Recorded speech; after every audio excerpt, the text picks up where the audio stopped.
بسم الله الرحمن الرحيم والتين والزيتون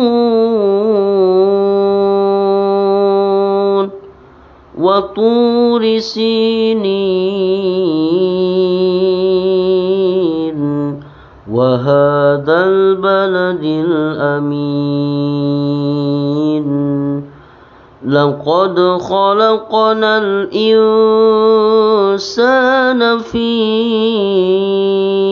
أحسن تقويم